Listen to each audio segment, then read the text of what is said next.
Benjamin Bennetti. On May 8, 1992, irrigation workers discovered the body of a man in Hidalgo County, Texas. An autopsy determined that he had been stabbed and had died about a week earlier. Despite efforts to identify him, investigators were unsuccessful, and the man was designated as John Doe. He was buried in Hillcrest Cemetery in Edinburgh, Texas. A composite sketch was released in the hope that someone might recognize him, but no leads emerged, and the case went cold. Hermelinda Chavez works for the Hidalgo County Major Crimes Unit, and she recently took another look at a case. They used a DNA sample they had of the John Doe and submitted it to the National Missing and Unidentified Persons System to look for any matches. There they found a woman who they believed was the mother of the John Doe. The woman said that she had a son who went missing in 1992. After a DNA test, it was confirmed that her son Benjamin was indeed the John Doe. 19-year-old Benjamin Bennetti lived in Zion, Illinois. He met a 17-year-old girl from McAllen, Texas in Illinois when her parents worked there. In March of 1992, he went to McAllen and got engaged to the girl. A week after Benjamin's body was found, his mom received a call from a mechanic in a Rio Grande Valley. The mechanic said had Benjamin left his car in the shop to get fixed but never picked it up. Benjamin's mother then reported him missing to a few local police departments. Sadly, the connection between a missing Benjamin and a John Doe that was found was not made until now.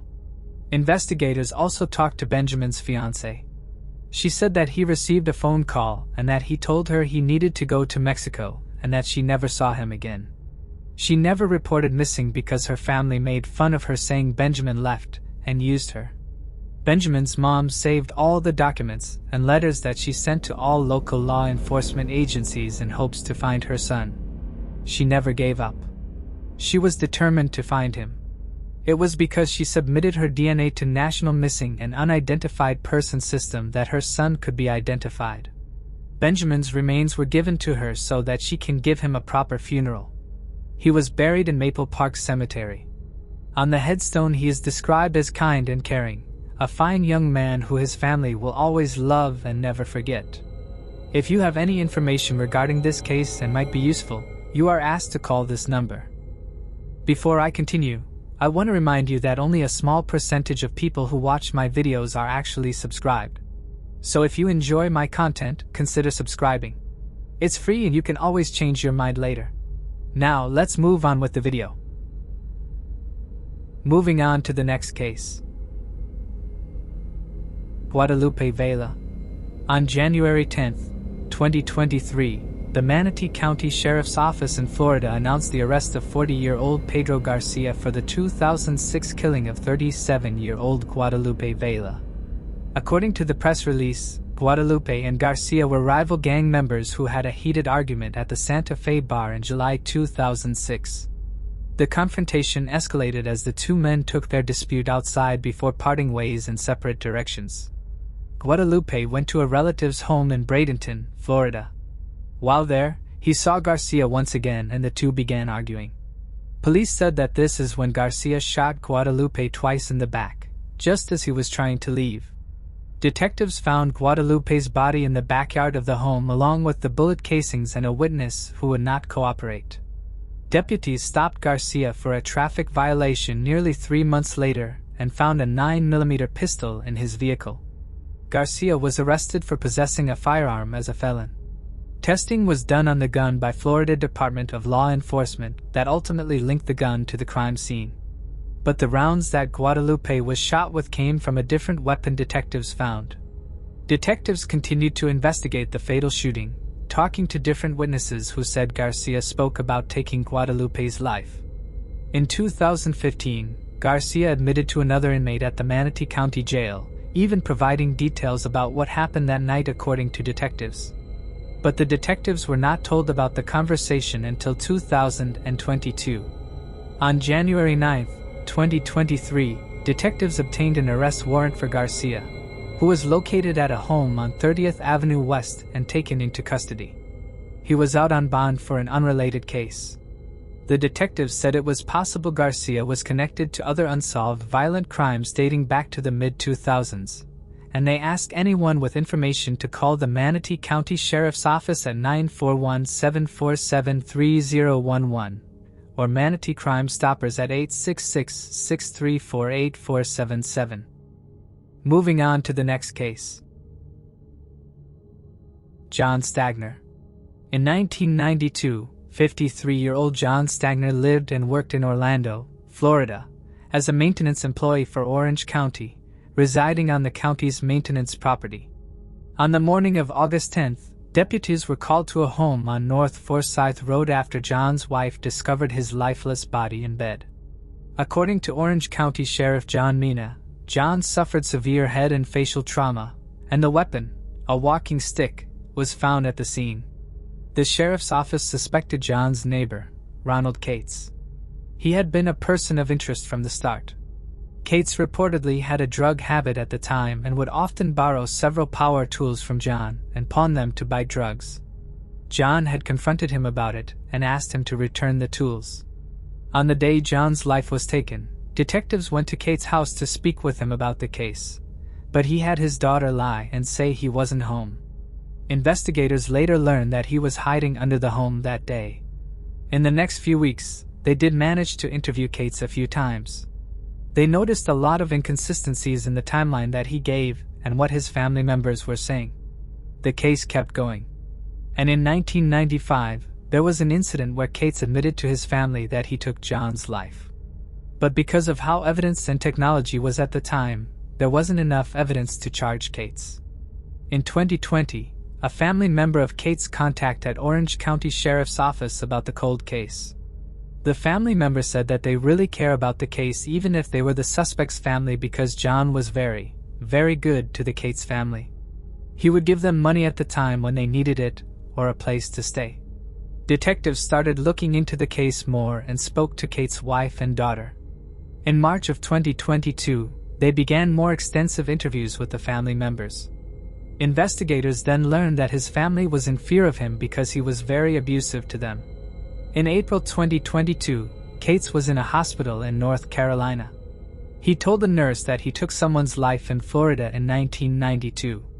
The nurse told a security guard and they did research and found John's case on the sheriff's office website. Officers with the Salisbury Police Department in North Carolina responded to the hospital and obtained Cates' confession on body camera video.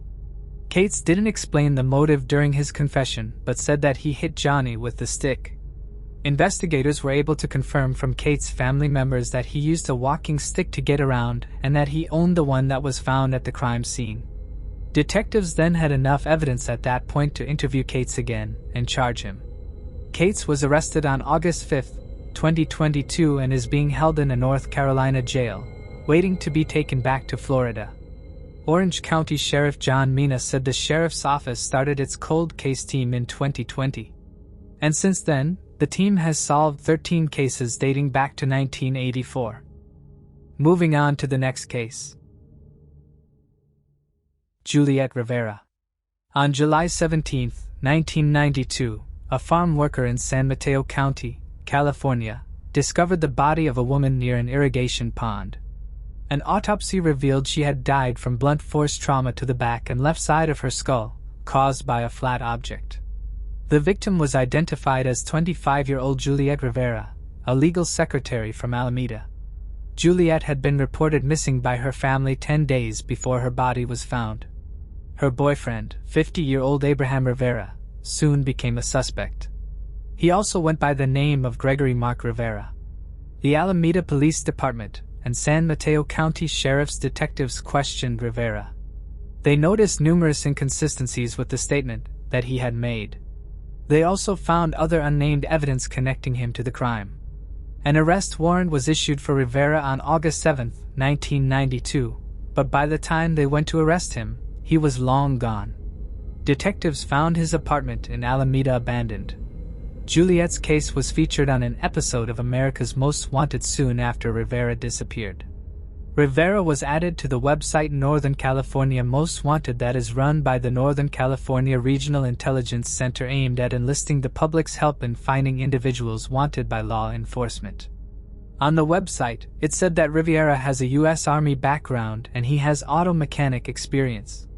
He loves to talk about his times in Hawaii and has been described as a person who loved the Bay Area and likes to attend social events and local bars. The breakthrough in the case would finally come in May of 2022. A transient man, who was known as John Paul, passed away in Merced County, California. A coroner then ran the man's fingerprints in order to locate his next of kin. Results showed that the man was actually Rivera. It turns out that Rivera used his brother's name and lived a transient lifestyle to stay under law enforcement's radar.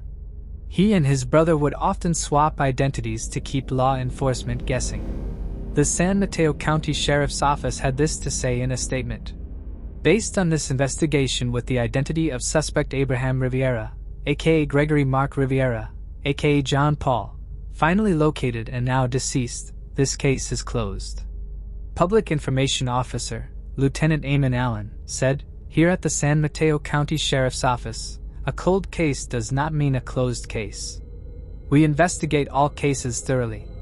Investigators are hoping that someone will come forward to shed light on why Rivera did what he did." Moving on to the next case. Leslie Marie Perlov. Leslie Marie Perlov, a 21-year-old Stanford University graduate and aspiring law student, lived with her widowed mother in Los Altos Hills, California. She worked as a clerk at the North County Law Library. On February 13, 1973, Leslie was last seen at work. When she failed to return home that evening, her mother, Florence, reported her missing to the police. Leslie would always call if she would be late, so Florence immediately knew something was wrong. That same day, her 1972 orange Chevrolet Nova was discovered parked at the gate of an old quarry located near Old Page Mill Road. A few days after she was last seen, her body was found under an oak tree, west of where her car was found. She had been strangled. Investigators were able to retrieve DNA from the crime scene that was left behind by the person who took her life. Witnesses came forward claiming to have seen a blond man near Leslie's car before she went missing. After an extensive investigation, detectives were no closer to solving the case, and it went cold. Then, in July of 2018, investigators learned about new advances in DNA that might help them solve the case. They submitted the DNA from the unknown male collected at the crime scene to Parabon Nano Labs. A DNA profile was then created, and using genetic genealogy, they were able to identify 74-year-old John Getro as the person who took Leslie's life. He had previously served time in Germany for assaulting and strangling 15-year-old Margaret Williams in 1964. Getro served nearly 6 years out of a 10-year sentence for assault with fatal consequences. He was released after idiotic officials determined he was likely to lead a righteous life. Investigators were able to confirm that Getros also took the life of Janet and Taylor using DNA in 2018. Janet's case is very similar to Leslie's. On March 24, 1974, she visited her friends at Stanford University. That evening, 21-year-old Janet was seen walking along Junipero Serra Boulevard. The next morning, her body was found by a delivery driver. Her body had been dumped by a wooded area close to a bridge just off Sand Hill Road. Jana attended Canada College and was the youngest daughter of football legend and former Stanford coach, Chuck Taylor. Investigators always believed that what happened to Leslie and Janet were connected, but only proved it in 2018. John Getro's trial was supposed to take place in 2020, but he fell ill and it was delayed. It is believed that he is responsible for more crimes and is still being investigated by the police. Leslie Perlov's sister Diane had this to say after hearing about the arrest. "I have been waiting for this call for 45 years, and now that it came, I am just a bit stunned. Not a day goes by that I do not think about Leslie in some way. She was my big sister, always looking out for me. She was and remains always with me." In September of 2021, John Getro's trial started for the Janet Taylor case. He was convicted of taking her life on September 14th. John Getro was convicted based on DNA evidence obtained from a disposable coffee cup he discarded in 2018. This DNA matched samples taken from Janet Taylor's pants. On January 10, 2023, Getro pleaded guilty, admitting to the murders of both Janet Taylor and Leslie Marie Perlov. His sentencing hearing is scheduled for April 26, 2023. Though decades passed, justice finally came for Leslie Perlov and her family. District Attorney Jeff Rosen stated following the plea hearing that Getro will spend the rest of his life in prison. Moving on to the next case. Magdalena Pavlak and Robert Bailovsky. In 1990, childhood friends Magdalena Pavlak, 16, and Robert Bailovsky, 18, discovered they had developed romantic feelings for each other, much to the delight of their small community. By 1992, they had married, with Robert being 20 and Magdalena 18. Their relationship had been inevitable in the eyes of those who knew them, as they had grown up together in the same small town, sharing a block, a sandbox, and even primary school. However, their shared future would take a darker turn, as tragedy soon struck. After their marriage, Robert moved in with Magdalena and her parents in Legnica, Poland. While Magdalena stayed at home as a housewife, Robert struggled to make a stable living. He eventually found work selling gold at a local market, but also became involved in illegal activities, such as playing three-card Monte, swindling people for money, and smuggling alcohol from the Czech Republic. These actions would eventually lead to unforeseen consequences, altering the course of their lives forever. In late March of 1992, Magdalena became pregnant. However, Robert did not want the baby and urged Magdalena to have an abortion. He even gave her money to terminate the pregnancy. Magdalena, however, refused, and in March of 1993, she gave birth to a healthy baby girl whom she named Monica. Monica was said to be an adorable baby with short curly blonde hair. Those who interacted with her noticed that she was a relatively calm child. She was loved by her mother, who described the baby as the sweetest girl. Monica was the apple of her grandparents' eyes. They absolutely doted on her and would often help Magdalena care for the child. Robert, however, Monica's father, never wanted to become a dad, and when Monica was born, he refused to take care of her. Refusing to accept any responsibility in regards to his lack of use of birth control, Robert shunned both mother and child and went to Italy for 6 months, claiming it was to earn more money, leaving his wife and child in the care of Monica's grandparents. However, Monica's grandparents believed that Robert did not leave in search of higher wages, but because he did not want any responsibility of a child. Magdalena's parents helped her financially and in taking care of Monica. Robert would return 6 months later, but still visibly hated his daughter and would say audibly that he was annoyed by her. He also held a grudge against his wife, as he claimed that the wife gave the toddler too much attention. He would often say in the presence of his wife and her family that raising the child required too much money and that, quote, "This brat needs to be sold, for which we could get a lot of dollars." He also claimed that Magdalena only had time for the child and did not love him anymore. Monica's grandparents hated Robert as well, as he never helped around the house or spent time with Monica. Both parties, however, avoided each other as to stave off conflict. Robert was also physically abusive towards Monica.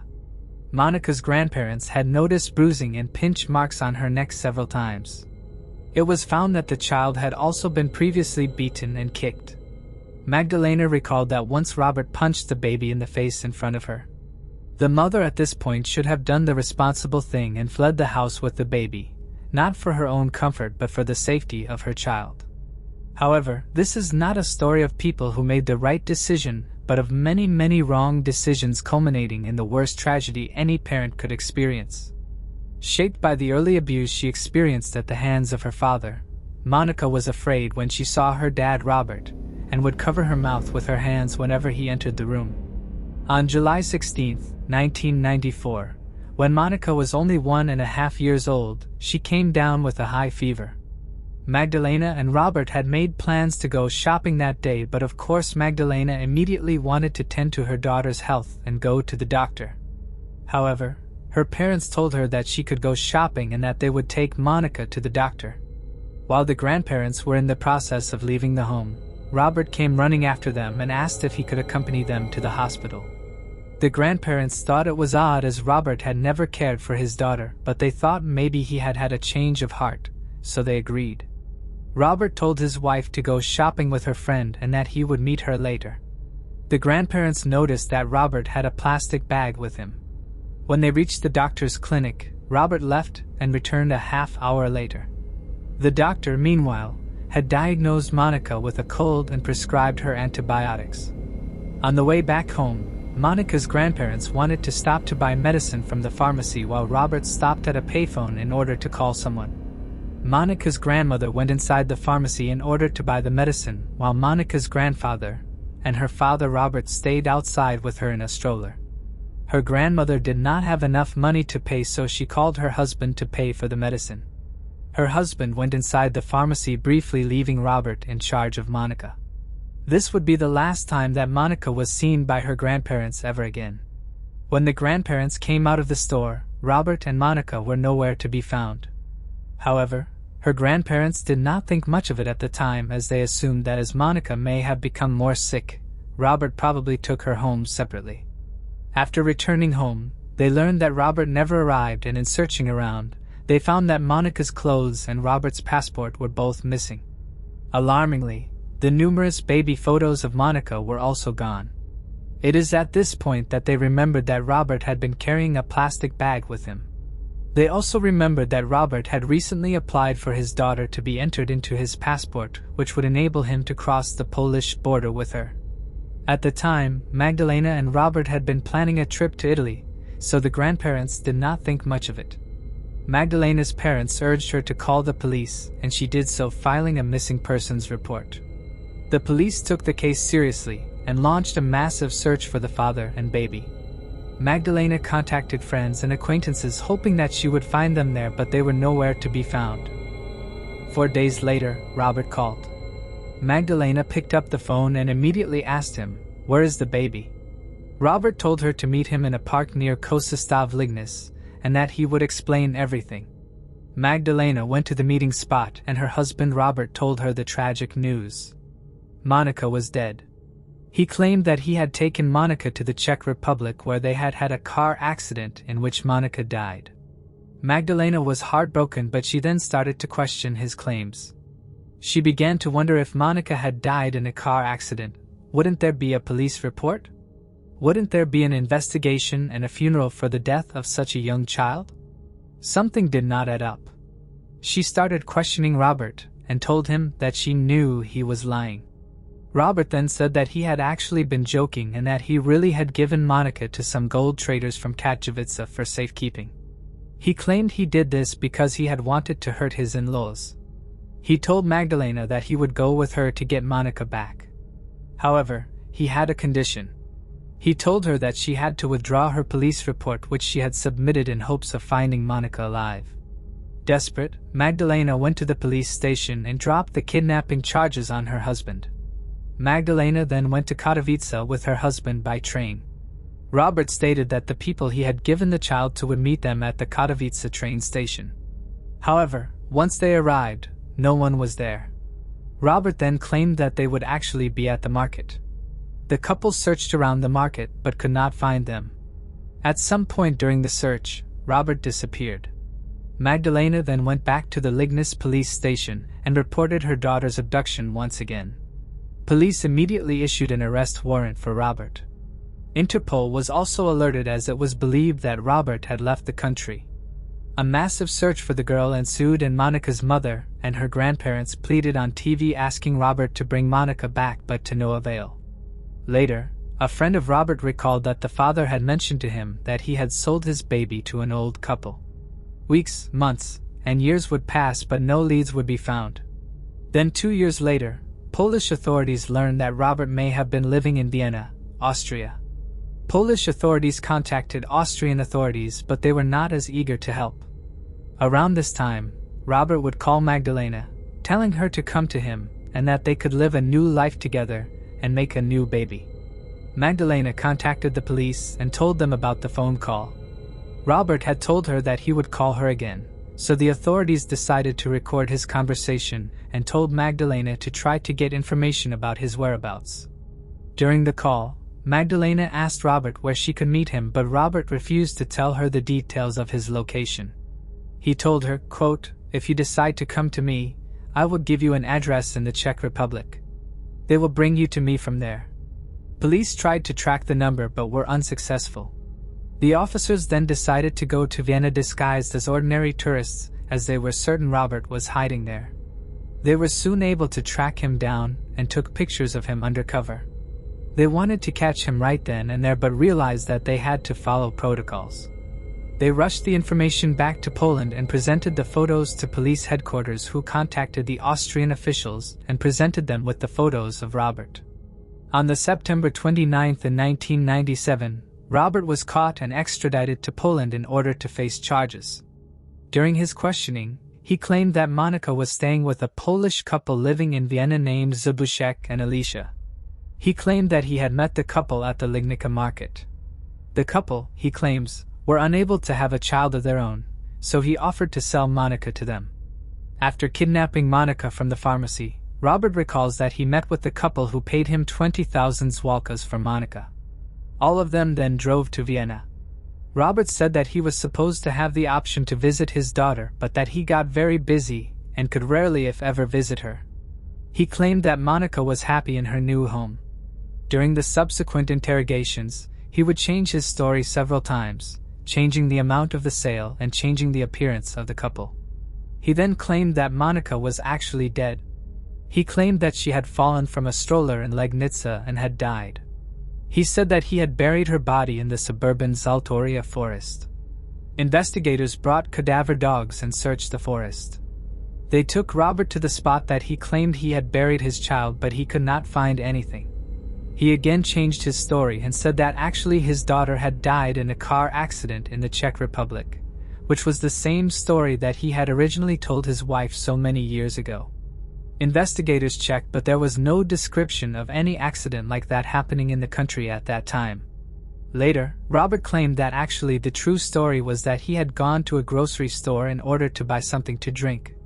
He said that he had left the baby in the stroller in front of the grocery store.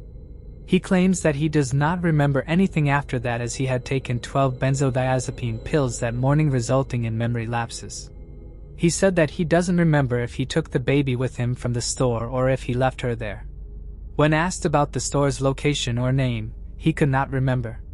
In another interrogation, Robert claimed that his in-laws had actually stolen the baby and sacrificed her. He also tried to fake mental illness by banging his head on the wall, screaming and threatening to commit suicide. However, the psychologist that was brought in did not buy the story and wrote in his report that Robert is, quote, emotionally immature and lacking in higher emotionality. The psychologist went on to say, quote, he would be able to act to get rid of his daughter by selling her, giving her away, and contributing to her death. Robert was also given a polygraph test, and when asked if he had killed his daughter, he showed signs of nervousness. In the fall of 1998, the Polish district attorney's office had his indictment ready, but as no body had been found and there was no actual evidence of a murder, Robert was merely charged with kidnapping and the selling of his daughter. However, it took time to send the indictment papers to the court, as they needed additional documents from Austria. Unfortunately, a year had passed since Robert was in custody, and in order to extend his detention, the consent of the Supreme Court of Poland was needed. The prosecutors from Lignica needed the approval from the General Prosecutor's Office in order to send an application to the Supreme Court. However, the General Prosecutor refused. As a result, Robert had to be released from custody. After his release, Robert unsurprisingly left the country and would disappear for the next 10 years. In 2008, Robert, through his attorney, contacted Polish authorities and told them that he wanted to stand trial and explain the case voluntarily, but with one condition, that they would guarantee him to remain free until the court issues the final verdict. In 2008, the trial would finally commence. Robert this time would testify that all of his previous explanations were not true and that he was actually innocent. He claimed that on that fateful day, he had actually taken a walk with his daughter while her grandparents were in the pharmacy. He then stated that he returned to the pharmacy and gave the stroller to his father-in-law. Robert claimed that he was already scheduled to go abroad that day and that his in-laws had known about it. he said goodbye to his in-laws and left.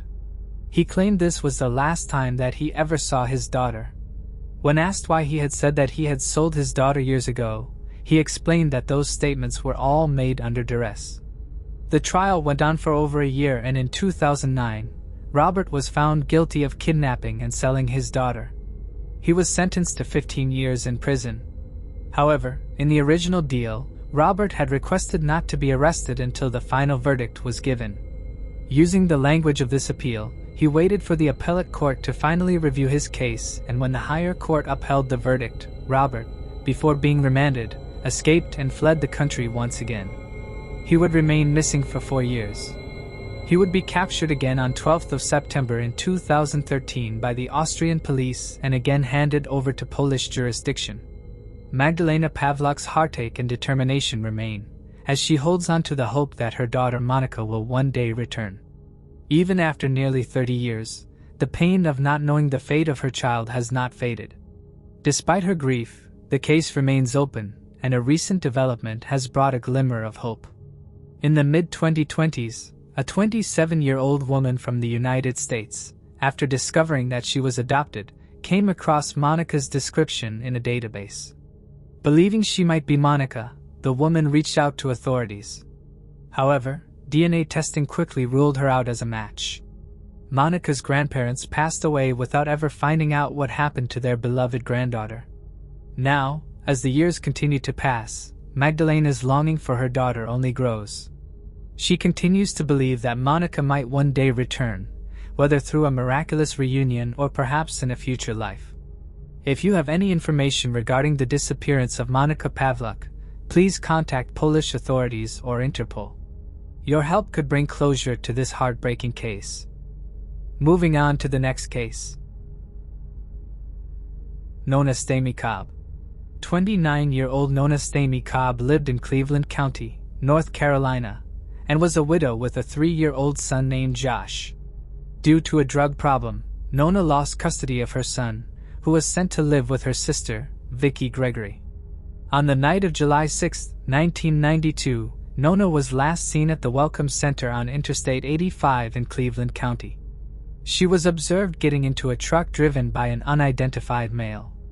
After that, Nona disappeared without a trace, and her whereabouts remain unknown. The circumstances surrounding her disappearance have led to an ongoing investigation, but her case remains unsolved. The next morning at 6:15 a.m. on July 7th, her body was discovered on the northbound side of Interstate 77 in Surry County, North Carolina. She had been strangled and assaulted. Investigators collected male DNA from her body.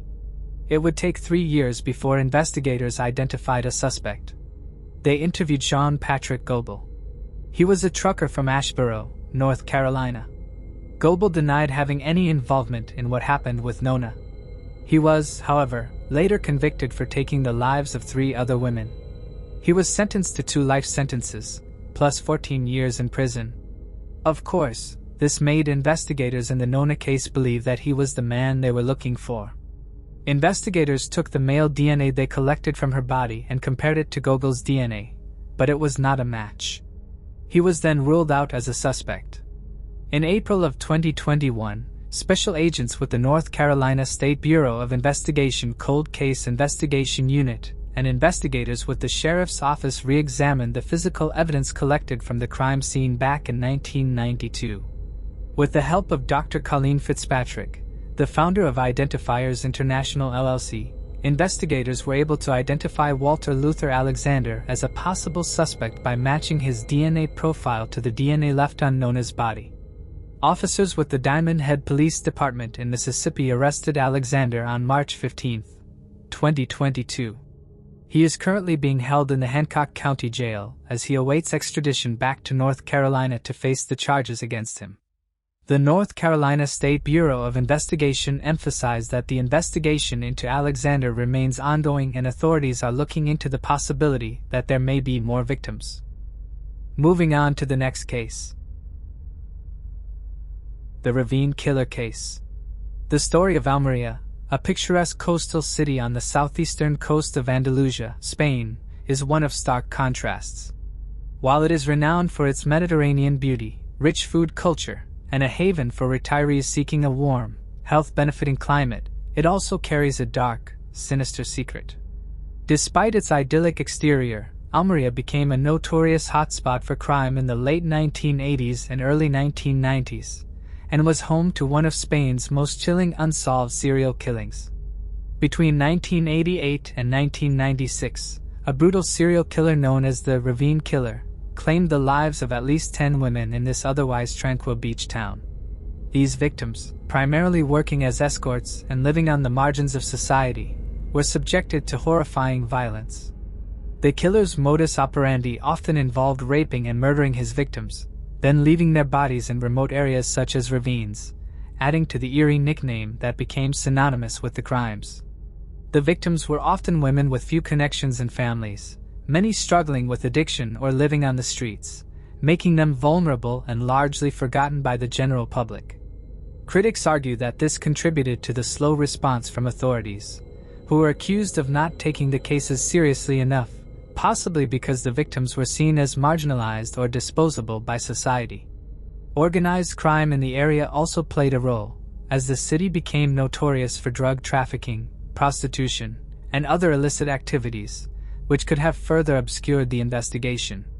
The Ravine Killer's ability to evade capture for nearly a decade, and a seeming indifference toward the victims' lives, has left a deep scar in the community. Though the killer's identity remains a mystery to this day, the case has sparked debates about the treatment of women in society, and the importance of giving voice to those whose lives are often overlooked. Authorities may not have fully understood the gravity of the crimes at the time, but the legacy of the Ravine Killer serves as a haunting reminder of the need for justice for all victims, regardless of their social standing. And while Spain today has a far more tolerant socio-political stance on the business of sex, critics point out that the city's continued culture of violence against women is pervasive, as evidenced by the fact that even in recent decades, Almería has possessed the third highest rate of gender-related crime in all of Spain. At the time of the brutal killings, the murders did not cause a media frenzy nor social outrage, resulting in a lack of a proportional police response. This is unlike the much more well-known Spanish case of the death of the Alcazar girls, 3 young women kidnapped and tortured in 1992. The death of those 3 women received far more attention nationally due to the girls being of a higher social status, while the death of at least 9 escorts would be underreported and under-investigated. The first known act of this killer, who would go on to reign their terror for almost a decade, began on October 23, 1988, when a used auto parts dealer was searching for scrap metal from a ditch located on A334 road near the town of Piscina, about 30 miles or 50 kilometers north of Almería city. Noticing the putrid smell, he followed the scent and saw that a pair of human feet were sticking out of a sewage drain pipe. The body was visibly female, clothed in a red t-shirt which had a drawing of snowy mountains inscribed with the words, "Skydiving Sensation," written in English below the landscape. The victim had on no bottoms but wore red shoes. A later autopsy showed that she had been bludgeoned to death, and crime scene photos display the extensive injuries she received on both her head and neck. The medical examiner noted that her parietal bone was smashed. The parietal bones are flat cranial bone that covers the mid-skull, helping to form the shape of the head and shielding the brain from outside trauma. In this case, the bludgeoning she received was enough to crush even the most protective of bones. The forensic team also found out that the victim had suffered a broken right fibula about 2 years prior to her death. According to the autopsy, she had died in June or July of 1988.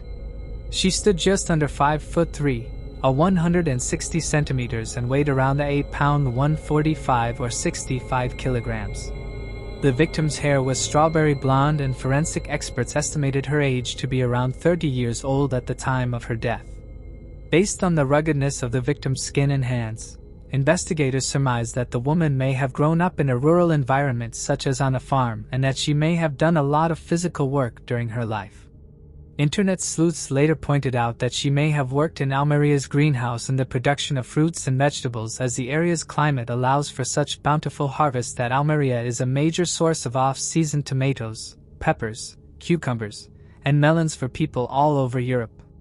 This area is known as El Mar de Plástico, the sea of plastic because of the many greenhouses which pepper the area's seaside landscape.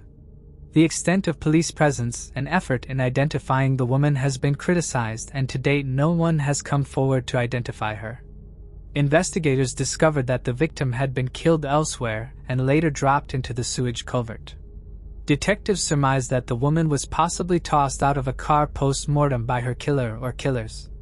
Initially, law enforcement agents believed that the woman may have been in a situation where unsettled debt resulted in a revenge-based killing. However, taking into account later violent events in the area, that theory would be set aside for reasons with a far more dangerous implication. A serial killer was on the rise. The nightmare would continue on August 6, 1989 in the rural town of Viles Rubio, located just over 50 miles 85 kilometers northeast of Almeria. A local shepherd was walking his flock of sheep in the pastoral fields during the early morning hours. After crossing the road near a construction site at kilometer marker 114, he stumbled upon the dead body of a woman in a ditch. The victim was naked, and investigators later commented that her body was already visibly decaying due to the high temperatures of the area. Police observed a large bruise on her neck and initially theorized that the woman had overdosed and had later been dropped off at the crime scene by her substance supplier to avoid incriminating themselves. A subsequent forensic exam pointed at a death not by overdose but by strangulation. Just like in the case of the unidentified woman found in June or July, this victim had died somewhere else and had been transported to the crime scene. The victim was later identified as 24-year-old Maria del Carmen Harida Alameda, a known sex worker who operated in the El Zapilos neighborhood of Almeria. She was last seen alive by fellow escorts at around 4 a.m. on August 5 in the same neighborhood she was known to work.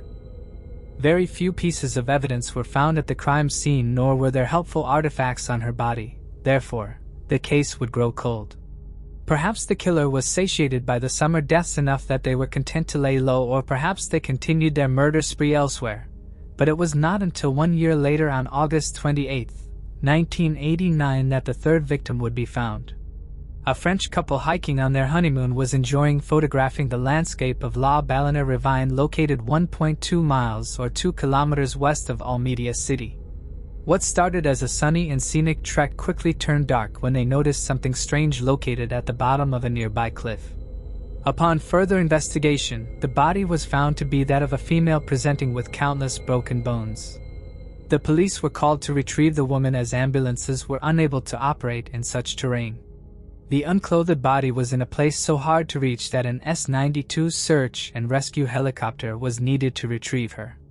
The victim was later identified as 20-year-old Carmen Dolores Sandomaya Ramon, the daughter of a local German drug kingpin. She was known to work as an escort as well. Just like the previous victim, Maria, Carmen Dolores was known to frequent the neighborhood of El Zapillo in search of potential clients. A post-mortem examination revealed that she had been raped, and as in the previous case, she too had been strangled to death. Detectives postulated that the killer or killers had taken the young woman there after her death in order to throw her body off the cliff. Rumors began to circulate regarding a killer who was targeting sex workers. Many street walkers halted their practices of working outside, and many others left Almeria altogether. Those who continued their work on the street made sure to take precautionary measures. Such safeguards included practices such as noting the John's physical description, the make or model of his car, and the license plates. Escorts also began to heavily advocate for a more robust local police response to the wave of violence against women in the area, and perhaps such stringent safeguards worked as the killer would not resurface for over 2 years. On October 6, 1991, 2 workers found the heavily decayed body of a woman near a large greenhouse plant in Punta Ainidas, a town 18 miles or 30 kilometers west of Almeria. The victim was estimated to be between 25-30 years old and was 5 foot 3 inches tall, 160 centimeters. Found wearing only a red bra, the woman had died due to blunt force trauma to her head. Originally, it was thought that the victim was English nurse Alexandra Lily Lai, who had gone missing while vacationing in Almeria around a month prior on August 30th. However, Lai's dental records failed to match that of the woman. Alexandra Lily Lai's body was later found buried in a shallow grave in the sand dunes of southern Spain in late 1991, a case police say is not connected to the serial murders. While police investigation indicated the unnamed victim was a local sex worker in Almeria, her true identity has never been unearthed. The next victim would be uncovered near what is now the luxurious neighborhood of Almerimar, known to some as Ensenada San Miguel. This area is situated about 25 miles or 40 kilometers west of the city of Almeria, and while Almerimar is now a modern beach resort, in the early 90s it was merely a maze of construction sites. Workers on such a site would have their labors halted on March 7, 1992 upon the accidental discovery of a nude female body face down upon the rocks. Later identified as Maria Jesus Muñoz Borrego, 28, the victim, like the woman before her, was a known sex worker from the area of El Zapio, and like the previous victims of what was now clearly a serial killer at large, Maria Jesus had been sexually assaulted and then strangled to death. Forensic autopsy revealed that she was later disposed of by being tossed off a cliff post-mortem. Unlike the other victims, the killer or killers had this time removed 2 souls from existence, as Maria Jesus was found to be 5 months pregnant. The mother-to-be's face showed signs of having been beaten. Her body, deceased prior to the disposal from a high height, fell roughly 130 feet or 40 meters before landing in the perimeter of the construction zone. Law enforcement officially began to refer to the unknown murderer as the Ravine killer, as the bodies of victims often appeared in or around ravines or in other low-lying areas. On January 25, 1993, a German tourist was jogging on Agua Dulce Beach in an area about 6 miles or 10 kilometers west of Almeria City.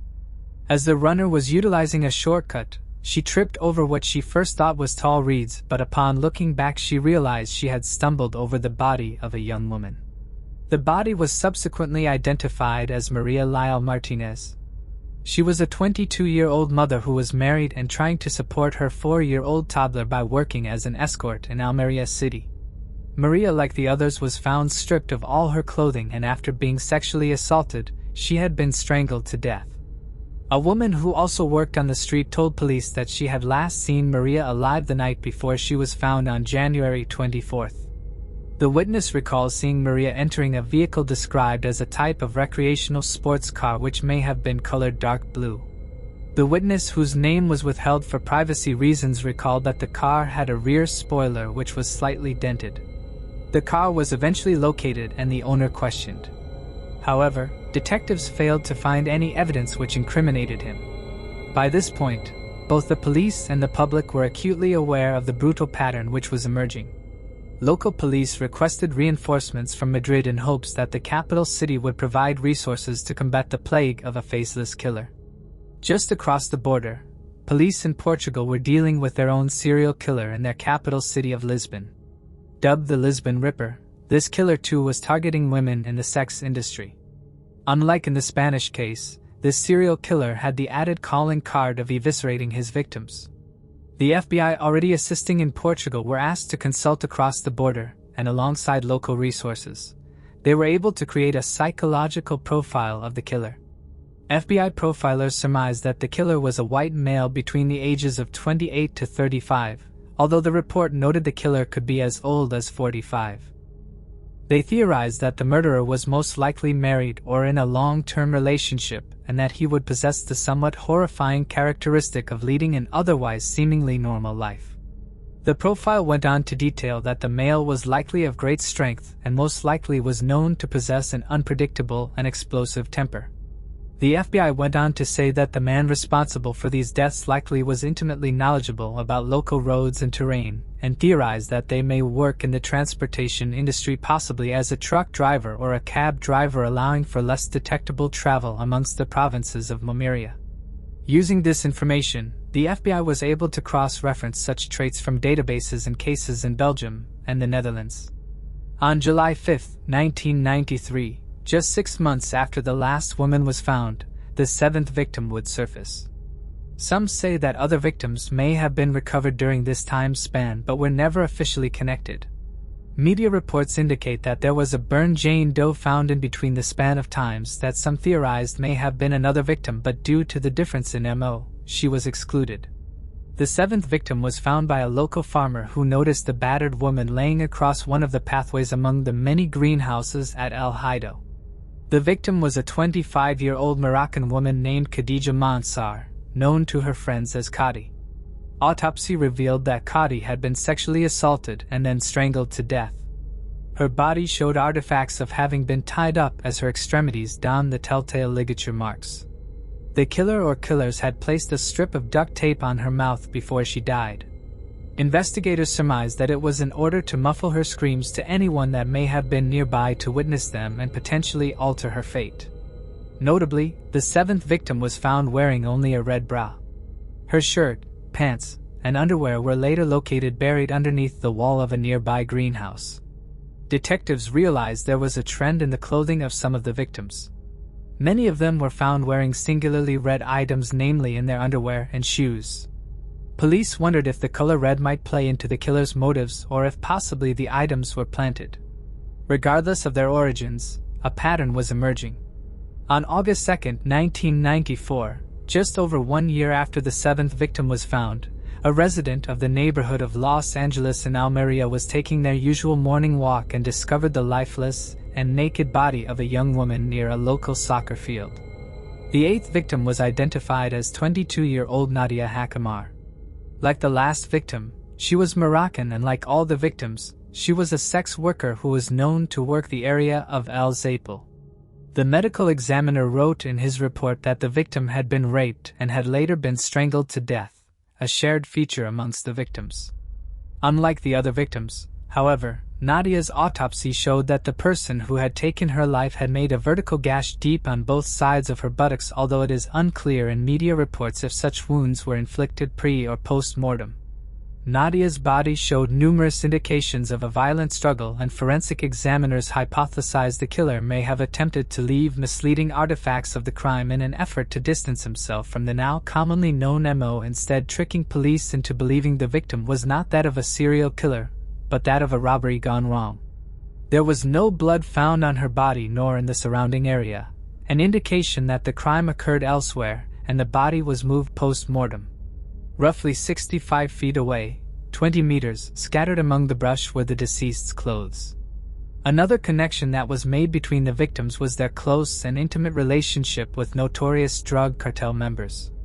While police were well aware of the homicidal predilections of such gangs, the possibility that Nadia may have been murdered due to her involvement in organized crime was brought up. However, police later changed their position and made the statement that Nadia too was a victim of the Ravine killer, although they did not specify how they came up with that conclusion. In all criminal cases involving homicide, police must balance the burden of free press with the confidentiality needed in an active and unsolved case. This results in a precarious desire to both reassure the public of progress while also withholding enough details such that false confessions are more easily ruled out. A more clear pattern of victimology will be released after the successful capture of a suspect and during the trial of the killer or killers. So while police may have had a myriad of details in regards to why they deviated from their organized crime theory and instead officially named Nadia as victim number 8, so far media reports have not provided further details such as the color of her clothing. The ninth victim that authorities knew of was found on April 6, 1996. 2 fishermen uncovered the dead body of a woman at the bottom of a cliff near Agua Dulce Beach. The body was that of 24-year-old Aurora Amador Carmona, a worker of the streets of El Zapal like the others. And like the others, she was unclothed and had been strangled to death after being sexually assaulted. A later autopsy would reveal that the victim had suffered a broken jaw as well as broken cervical vertebrae. The report indicated that she was thrown down the cliff post-mortem. The medical examiner noted that her major and fatal injuries were not caused by the fall but inflicted by a brutal beating. Police canvassed the area and learned that fellow streetwalkers had seen Aurora the previous night as she was getting into the car of a client. Witnesses recall that the car was a 3-door Opel Corsa, most likely gray or silver in color. As the unofficial coworkers of Aurora were panicked at the news of her death, police noted that they had the astuteness to still be able to remember a portion of the sedan's license plate, remembering that the last 3 digits were 5. With this information in hand, detectives were able to locate the vehicle in question, and with the vehicle, the owner's information as well. Initially, police were certain that this was the clue which would crack the case. However, it only brought upon more ambiguity. The car belonged to a prison guard from Granada, a city some 60 miles or 100 kilometers northwest of Almeria. Working off of the only strong lead that they had, investigators interviewed numerous co-workers and family members of the guard. Upon ordering a background check on him, a sexual assault arrest was uncovered. That prior history combined with the fact that police were able to place the man in Almeria at the time of 5 of the 9 murders led investigators to believe they had found their man. Co-workers and managers at the prison recalled him being highly excitable, generally agitated, and some said he was quite violent. He had been formally admonished many times prior because of his violent outbursts, and according to his co-workers, in one instance, he threatened to hurt another guard, a woman, with a hatchet over a small verbal argument. The guard was single and lived with his mother. The hunt for the smoking gun was on. With this info, investigators requested permission to wiretap the guard's phone, which they thought would give them the definitive piece of evidence in which to prove that the prison guard from Granada was the Ravine killer. However, their search warrant was denied, and the funds for the case were relegated to another more politically beneficial case. Although the caseworkers never managed to get the prison guard arrested, these investigators contacted several prominent police agencies across Europe and North America. And in 2006, in a last-ditch effort to keep the case alive, they sent the official investigatory document to those agencies in the hopes of them finding a new angle which could lead to the capture of the killer.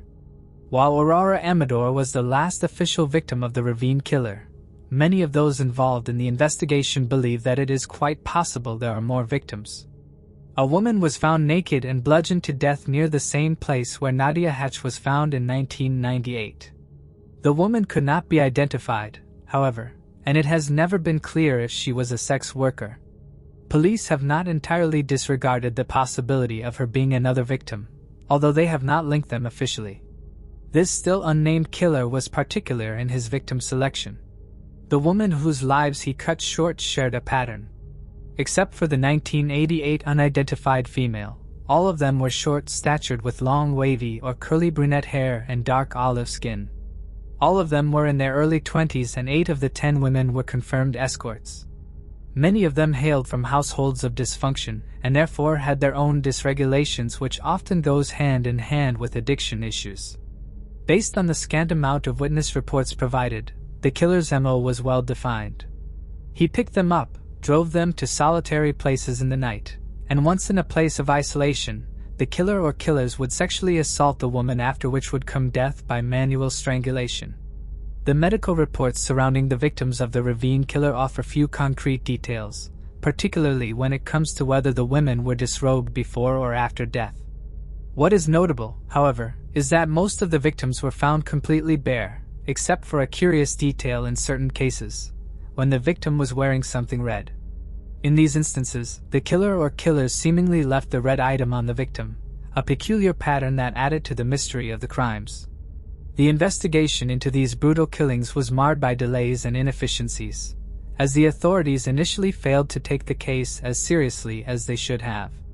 One notable figure in the investigation was a prison guard from Granada who came under suspicion but was never formally charged. He was dismissed from his position in late 1997, not because of the suspicions regarding his involvement in the murders, but rather due to a history of violent behavior and multiple write-ups. His firing added to the confusion, with some speculating that his dismissal was more about internal prison politics than any connection to the killings. Despite these suspicions, the case was officially closed in 2016, 20 years after the death of the final confirmed victim. The lack of victim advocates, coupled with the complexities of the case, meant that resources dedicated to solving the mystery were limited, leaving the case with little progress. While some still hope for new leads or a breakthrough, the killer, or killers, have evaded justice, and the Ravine killer remains an open wound in the history of Almeria. The tragic truth is that, despite the horror these women faced, their cases were largely overshadowed by their marginalized status, leaving their families and loved ones without closure, and their stories lingering in the dark corners of Spain's forgotten crimes. Moving on to the next case. Vincent Marion Trap. On March 12, 1992, the remains of a male were discovered in Sand Canyon, Nevada, after police received an anonymous tip.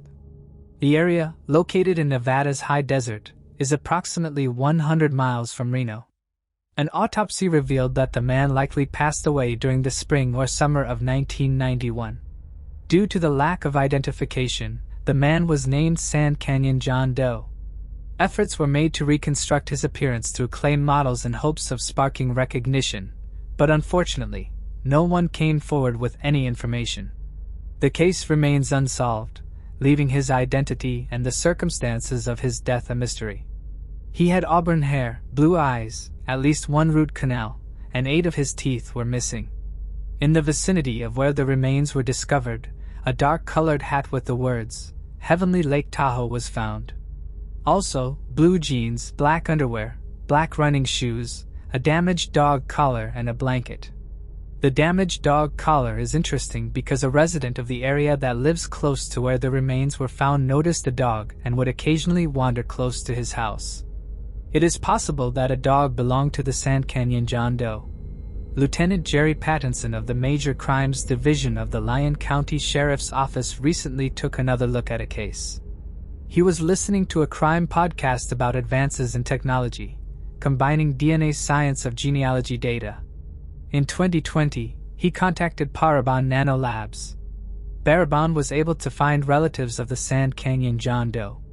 A DNA sample was taken from a man who investigators believed was the brother of the victim. In May of 2021, it was announced that Sand Canyon John Doe is Vincent Marion Trap. He was born in Sacramento, California. He served in the U.S. Army in the late 1960s. Vincent was 43 years old when his life was taken. Investigators found that he lived in Yerington, Nevada in the spring of 1991. They also announced that they do have persons of interest but cannot disclose any names. An image of Vincent was made public by investigators hoping that someone has some useful information. Thanks for watching. I hope you enjoyed exploring these intriguing cold cases with me. If you found the video fascinating, don't forget to give it a thumbs up and subscribe to Cold Case Mystique for more deep dives into unsolved mysteries. Your support helps me bring you more compelling content. Leave a comment below with your thoughts or any cases you'd like me to cover next. See you in the next video, and remember, the search for truth never stops.